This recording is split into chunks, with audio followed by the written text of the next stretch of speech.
Assalamualaikum warahmatullahi wabarakatuh. Pemirsa Oksigen, kembali lagi bersama saya Putri Yulianti dan Ustadz Fazlur dalam acara Tausiah Harian Ramadan. Di episode kali ini kita akan membahas adab menegur dalam Islam nih Ustadz. Yeah. Oke, dan juga pastinya kita akan menjawab pertanyaan-pertanyaan dari kalian semua ya. Oke, kalau begitu langsung saja Ustadz tausiahnya. Baik, terima kasih Putri. Bismillahirrahmanirrahim. Assalamualaikum warahmatullahi wabarakatuh. Alhamdulillahilladzi hadana lihadza wa ma kunna linahtadiya laula an hadanallah. Tsumma salatu wassalamu ala khair khalqillah Muhammad ibnu Abdillah wa ala alihi wa ashabihi wa man tabi'ahum bi ihsanin ila yaumiddin, amma ba'd. Di dalam Islam, Allah Subhanahu wa taala mengajarkan kita adab-adab, mengajarkan kita tata krama serta akhlak. Inilah mulianya Islam.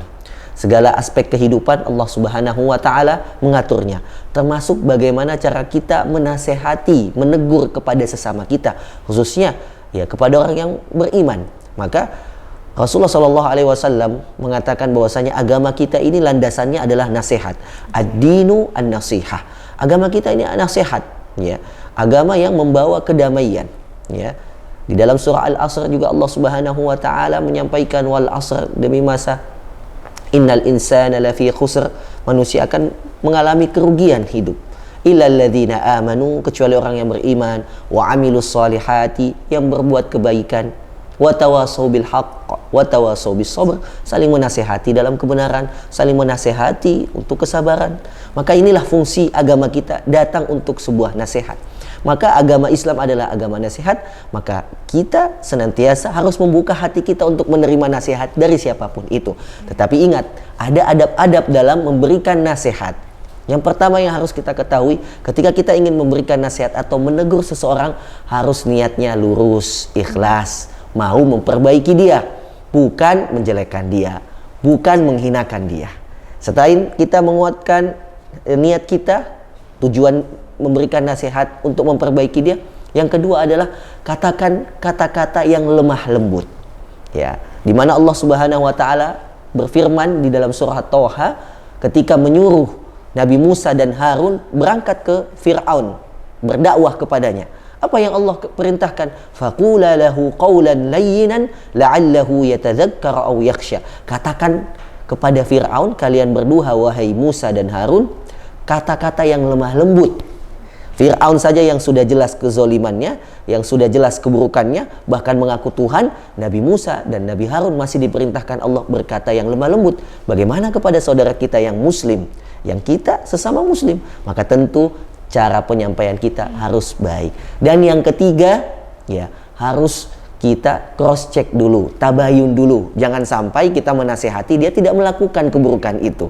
Jadi nggak boleh suuzon. Kita nggak boleh suuzon. Jadi inja'akum fasikum binaba'in fatabayyanu. Itu yang Allah sampaikan di dalam surah Al-Hujurat. Bahwasanya ketika datang seseorang yang fasik membawa berita, maka cek.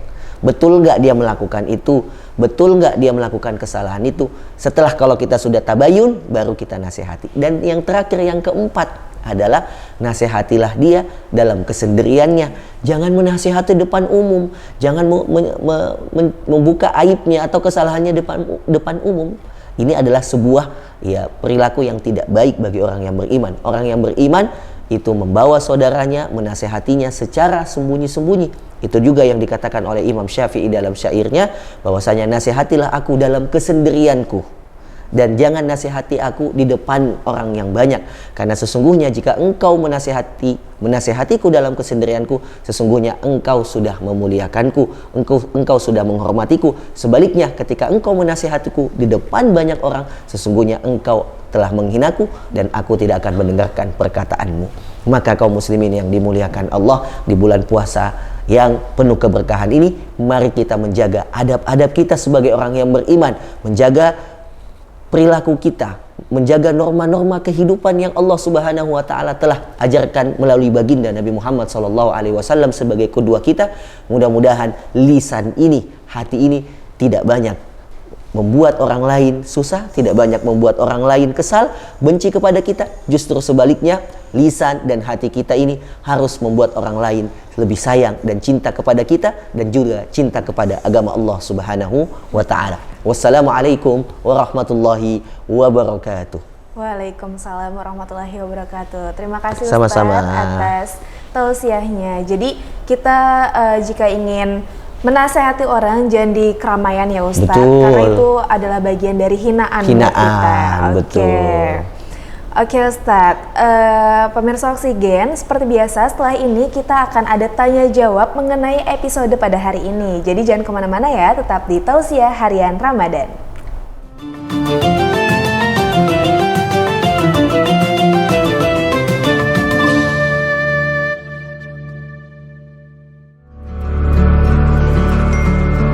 Sekarang, kamu gak perlu khawatir telat bayar tagihan. Karena kini, cukup dengan Mandiri Online, transaksi pembayaran tagihan Oksigen ID Home kamu bisa kamu lakukan kapanpun dan dimanapun.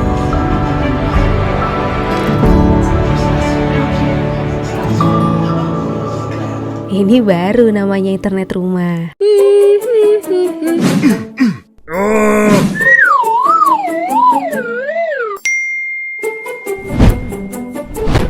Oh no, belum bayar tagihan Oksigen ID Home. Yah, kemana saldo Kibo? Gimana nih? Diovo. Yah, 20.000. Kemana duit Kibo? Di OVO. Pakai apa bayarnya? OVO. Oke. Oh iya ya, uang Kibo kan di OVO.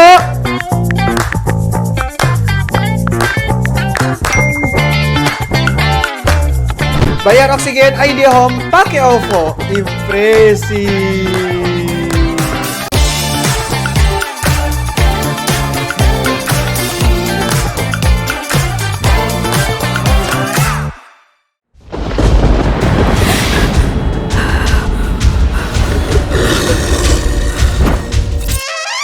Kesel? Lagi streaming tiba-tiba buffering?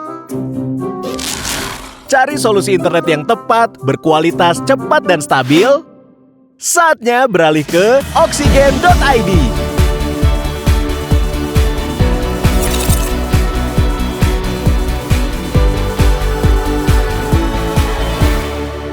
Hai Bun, hari ini aku mau bayar Oksigen ID Home di Alfamart sambil belanja-belanja cantik. Yuk ikutin aku terus ya. Parfum cek, shampoo cek, deterjen, minuman, tisu, snack, make up, bulu mata palsu. Aku udah selesai belanjanya nih Bun, kita bayar dulu yuk. Hai Mbak, Selamat siang. aku sekalian mau bayar tagihan Oksigen ID Home-nya ya. Bisa dibantu kode pembayarannya, Kak? Kita kasih tahu dulu kode pembayarnya ya Bun. Kalian bisa dapatkan kode pembayaran dari billing statement melalui email yang akan kalian terima setiap bulannya. Ini atas nama Amelia ya. Total tagihan Oksigen ID Home-nya 324.000. Pembayarannya sudah berhasil ya. Terima kasih. Jangan lupa bukti pembayarannya ya Bun. Gampang kan?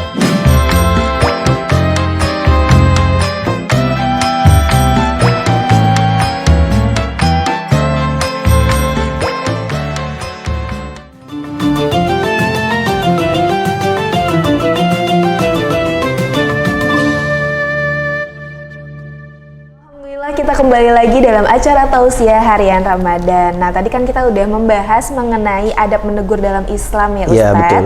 Sekarang kita akan menjawab pertanyaan dari pemirsa Oksigen di rumah nih. Pertanyaan pertama, kalau kita sudah menegur atau mengingatkan teman dengan baik, tapi dia malah tersinggung, itu bagaimana? Boleh pencerahannya, Ustadz? Baik, itu yang harus kita perhatikan adalah adab-adab. Apa yang membuat dia tersinggung? Jadi ketika kita menasehati harus kita ketahui apa kesalahannya, tabayun. Oh, dia melakukan kesalahan yang memang tidak dibolehkan oleh Allah dan Rasulnya, maka dia harus terima. Itu kesalahan yang memang sudah jelas dalam agama kita. Tapi kalau ada kesalahan yang dia lakukan, ya maka itu kita kembalikan. Yang di luar konteks agama itu kan bersifat subjektif. Boleh jadi kita menilai itu salah, tapi bagi dia benar. Jadi ketika kita menasihati harus mengetahui apa yang ingin kita nasihatkan dan tentang hal apa yang harus kita berikan kepadanya nasihat-nasihat. Tetapi ketika nasihat itu yang berasal dari Allah dan Rasulnya, maka kita harus segera menyampaikan dan orang yang disampaikan harus menerima nasihat tersebut. Oke, baik. Lalu ada pertanyaan selanjutnya, Ustadz. Ya. Apakah benar jika kita menegur seseorang dan ternyata orang tersebut tidak menerima atau baper gitu, kita akan masuk neraka 70 tahun lamanya? Iya, ini tidak ada hadisnya, ya tidak ada dalil sahihnya baik dari Al-Quran maupun hadis bahwasanya orang yang dinasihati kemudian dia baper, jadi orang yang menasihati masuk neraka 70 tahun lamanya, itu belum ada hadisnya. Karena seseorang yang tadi saya sampaikan, ketika dia diberikan nasihat dan itu baik bagi perkara agamanya, karena sesungguhnya tujuan nasihat itu apa? Agar orang itu mau memperbaiki perilakunya untuk menjadi lebih baik. Dan yang menasihati pun berharap pahala dari apa yang dia lakukan. Maka ketika dalam urusan agama itu tidak boleh kita baper. Kita harus terima ketika kita dinasehati. Bahkan Umar bin Khattab radhiyallahu an ya menganggap nasihat atau teguran itu sebagai hadiah yang istimewa baginya. Karena sesungguhnya bagi orang yang beriman, nasihat itu adalah sebuah hal yang lebih penting daripada makan dan minum. Karena seseorang butuh nasihat setiap saat, karena seseorang setiap detik melakukan kesalahan. Oke. Selanjutnya, dalam menegur seseorang agar tidak baper, kita kan harus berbaik sangka dulu ya, Ustadz. Betul. Tapi gimana sih jika orang tersebut sudah jelas salah? Baik. Maka prinsip yang harus kita kedepankan adalah sebagai orang yang beriman, al-muslimu, dalam hadis dikatakan al-muslimu akhul muslim. Orang muslim itu bersaudara. Jadi sebagai orang yang beriman, yang sama-sama ya lahir dari ya rahim-rahim ya ibu kita yang berasal dari orang tua kita muslim semua, kita lahir dalam keadaan muslim. Hendaknya kita membuka hati kita, melapangkan hati kita bahwasanya muslim satu dengan yang lain ketika menasehati itu tujuannya adalah persaudaraan cinta kepada kita, bukan landasannya benci, bukan landasannya tidak suka. Maka ini yang harus diketahui. Ya, adapun hal-hal yang dibalik itu kita harus tentu jaga adab sikapnya biar orang itu tidak baper. Ya termasuk tadi tahu tempat dalam menasehati. Jangan di tengah keramaian kita datang kita nasehatin, apalagi dengan nada intonasi yang memaki-maki dia, tinggi, memarah. Itu sama saja kata Imam Syafi'i tadi menjelekkan dia. Jadi iya menghina dia. Maka lihat tempatnya dan pilih kosakata yang baik. Kata-kata yang baik yang memang membangkitkan dia, memotivasi dia, bukan menyudutkan dia bahkan menyalahkan dia. Seperti itu. Masya Allah. Lalu bagaimana sih cara menahan emosi saat menegur supaya tidak memicu permusuhan? Ya, tentu terkadang ya kalau kita menasehati dan orang yang dinasehati ini malah lebih sok tahu daripada kita, itu terkadang kesel juga. Makanya yang tadi saya sampaikan, niat kita menasehati apa? Itu yang pertama.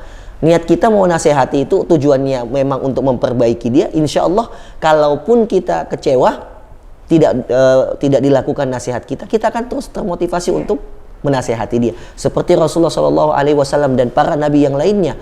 Itu dalam Al-Quran diceritakan wa ana lakum nasihun amin. Para nabi itu penasihat ulung, nggak berhenti nasihatnya diterima atau tidak, dia terus menasihati selama itu adalah kebaikan. Maka kita sebagai mungkin yang menegur atau yang menasehati, kita harus ketahui niat kita apa. Sehingga kalaupun nggak diterima, dicuekin, kita tetap ikhlas dan besoknya kita nasihatin lagi sampai dia melakukan apa yang kita inginkan. Kalaupun tak kunjung tidak dilakukan, maka kita mengangkat tangan kepada Allah, berdoa, karena tidak ada yang bisa menjamin hati manusia. Bahkan Rasulullah SAW pun tidak bisa menjamin hati seorang umatnya, bahkan keluarganya pun tidak bisa. Rasulullah SAW mengendalikan kecintaannya seperti kepada pamannya Abu Thalib pada saat itu. Rasulullah menginginkan Abu Thalib untuk masuk kepada agama Islam, tapi tidak kunjung juga masuk. Inilah bukti bahwasanya tugas kita adalah memberikan nasihat, yang mengubah hati hanyalah Allah Subhanahu wa Ta'ala. Maka setelah kita menasehati, menegur, doakan dia, mudah-mudahan Allah berikan hidayah sehingga dia bisa mengikuti nasihat yang kita lakukan dan berikan. Betul. Baik Ustadz, setelah ini masih ada pertanyaan dari pemirsa Oksigen nih. Jadi jangan kemana-mana ya, tetap di Tausiah Harian Ramadan.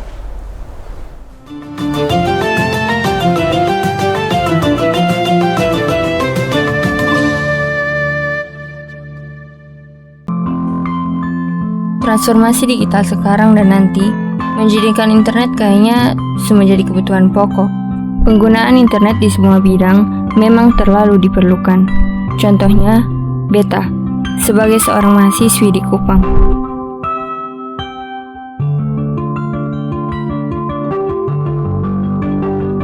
Aktif di sosial media, dengan adanya koneksi internet yang baik, urusan kuliah, sama kayak kerja tugas dan cari materi kuliah, pasti jadi kebutuhan yang harus diutamakan. Semua kegiatan bergantung di internet. Ketong pun harapan, semoga koneksi internet yang semakin baik cepat terwujud. Internet di Kupang akan jauh lebih baik kalau ada penambahan jaringan dari proyek Palaparing Timur.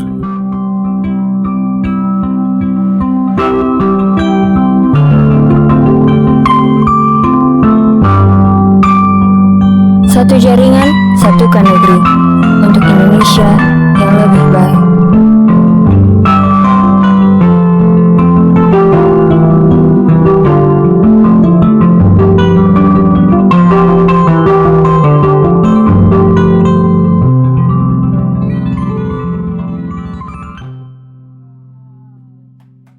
Hai Bun, hari ini aku mau bayar Oksigen ID Home di Alfamart sambil belanja-belanja cantik.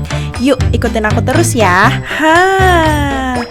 Parfum cek, shampoo cek, deterjen, minuman, tisu, snack, make up, bulu mata palsu. Aku udah selesai belanjanya nih Bun, kita bayar dulu yuk. Hai Mbak, Selamat siang. aku sekalian mau bayar tagihan Oksigen ID Home-nya ya. Bisa dibantu kode pembayarannya, Kak? Kita kasih tahu dulu kode pembayarnya ya Bun. Kalian bisa dapatkan kode pembayaran dari billing statement melalui email yang akan kalian terima setiap bulannya. Ini atas nama Amelia ya. Total tagihan Oksigen ID Home-nya 324.000. Pembayarannya sudah berhasil ya. Terima kasih. Jangan lupa bukti pembayarannya ya Bun. Gampang kan?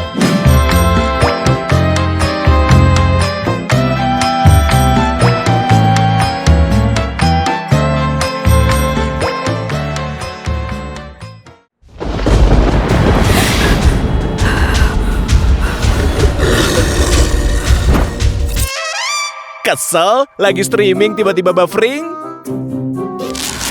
Cari solusi internet yang tepat, berkualitas, cepat, dan stabil? Saatnya beralih ke oksigen.id.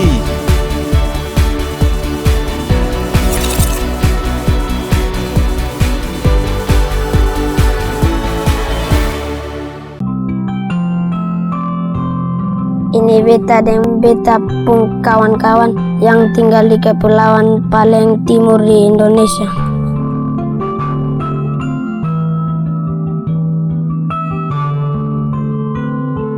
Beta dengar Indonesia pun proyek Palaparing Timur. Yang beta tahu itu bisa bantu desa beta jadi lebih maju. Maju dalam pengetahuan, maju dalam informasi, maju dalam pendidikan. Katong pun jaringan internet bisa jadi lebih baik. Katong yang tinggal di timur bisa dapat banyak informasi baru lebih cepat. Biar katong di timur sangat jauh dari ibu kota, katong sonde tertinggal lagi. Satukan untuk Indonesia yang lebih baik.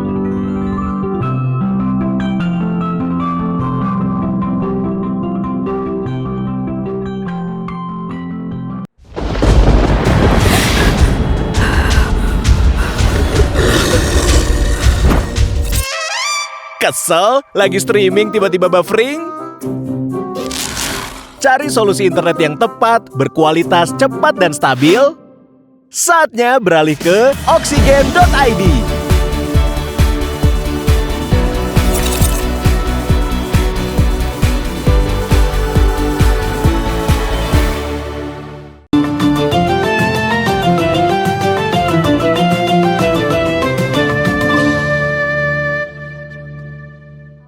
Kita kembali lagi dalam acara Tausiah Harian Ramadan. Baik Ustadz, sebelum kita melanjutkan ke pertanyaan selanjutnya, aku ada tips and trik mengendalikan emosi di bulan Ramadan. Oke, langsung aja kita lihat cuplikannya berikut ini. Tips and trik mengendalikan emosi di bulan Ramadan. Puasa tidak hanya tentang menahan lapar dan haus, namun juga bagaimana kita menahan emosi dan lebih bersabar dalam menghadapi segala masalah. Berikut Oksigen ID telah menyiapkan rangkuman tentang bagaimana mengendalikan emosi saat Ramadan. Yang pertama adalah berwudu. Hal ini terbukti cukup efektif dalam meredakan amarah. Basuhan air wudu tersebut seakan menyadarkan diri kita untuk menghadapi masalah dengan tenang. Bahkan cara ini juga telah mengikuti anjuran Nabi Muhammad SAW. Kedua, lebih baik diam. Ketika kita berbicara dalam kondisi emosi justru membuat keadaan menjadi lebih buruk. Oleh sebab itu, ada baiknya tidak banyak bicara dahulu. Tunggu hingga merasa tenang untuk membahas sebuah masalah dengan kepala dingin. Ketiga, membaca Al-Quran. Cara yang dapat dikatakan paling ampuh dalam meredakan emosi terutama saat berpuasa, yaitu dengan membaca Al-Quran. Karena sesungguhnya emosi adalah sebuah penyakit hati, sehingga dengan membaca Al-Quran, keadaan hati yang panas akan menjadi sejuk, dan tentu akan melancarkan ibadah puasa kita. Tadi tips mengendalikan emosi di bulan Ramadan. Jadi kalau kita sedang dalam kondisi emosi, terapkan tips seperti video tadi ya. Oke, Ustadz, kita lanjutkan ke pertanyaan selanjutnya. Bagaimana sih cara menegur tetangga yang pulang malam dan sering membawa pria lawan jenisnya, tapi takut orang tersebut baper, dan juga kalau tetangga melakukan dosa kan beberapa rumah lainnya kena imbasnya nih Ustadz. Jadi gimana tuh? Boleh dijelaskan? Baik, ini banyak kejadian dan fenomena saat ini ya, membawa lawan jenis yang bukan mahramnya ke tempatnya, baik ke kosan, kontrakan ataupun ke rumah pribadi. Dan dalam Islam sesuatu yang memang itu bersifat dosa, maksiat, kemungkaran, kekejian memang harus dilawan.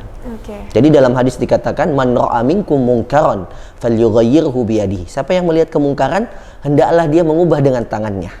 Fa illam yastati, kalau tidak mampu, tidak berani, ya fabilisani, dengan lisannya menasehati. Ya, fa illam yastati fa biqalbihi. Kalau tidak mampu dengan lisannya, tidak mampu menasehati, enggak takut dengan dia, dengan hatinya. Wadzalika adhaful iman. Dengan hati apa? Kita doakan. Nah, maka yang pertama jangan langsung didoakan. Ya Allah, mudah-mudahan dia ini nikah setelah ini. Jangan. Ubah dulu, nasihati dulu. Kita dekatin, kita tanya, kalian siapa berdua? Apa statusnya? Oke, kalau belum menikah ditanya, kenapa belum menikah dan lain sebagainya. Kemudian kita larang. Bukan hanya ditanya saja, kita larang karena ini adalah sebuah kemungkaran. Tidak boleh kita biarkan karena memang akan berdampak kepada kita, bukan hanya yang melakukan dosa tetapi juga di yang sekitarnya. Kenapa? Karena kita tidak menunaikan kewajiban kita sebagai umat Islam yang terbaik. Wal takum minkum ummatu yad'una ilal khair ya'muruna bil ma'rufi wa yanhauna 'anil munkar. Kita ini sudah dikatakan Allah dalam firman-Nya di surah Ali Imran, umat yang terbaik. Kenapa kita dikatakan umat terbaik? Karena kita memerintahkan sesuatu yang baik, yang ma'ruf, dan mencegah kemungkaran. Jadi pesan saya, siapapun yang melihat keburukan, dosa, apapun yang bisa kita lakukan, baik dengan tangan kita, lisan kita, dan hati kita, lakukanlah. Karena itu bentuk bagian dari keimanan. Oke, baik pemirsa Oksigen, itu adalah pembahasan kita mengenai episode pada hari ini. Baik Ustadz, saat ini kita berada di penghujung acara ya. Kita sudah mendekati waktu berbuka puasa dan terima kasih untuk pemirsa Oksigen telah menyaksikan tausiah harian Ramadan kali ini. Semoga bermanfaat ya untuk kita semua. Saya Putri Yulianti dan Ustadz Fazlur pamit undur diri. Wassalamualaikum warahmatullahi wabarakatuh. Waalaikumsalam warahmatullahi wabarakatuh.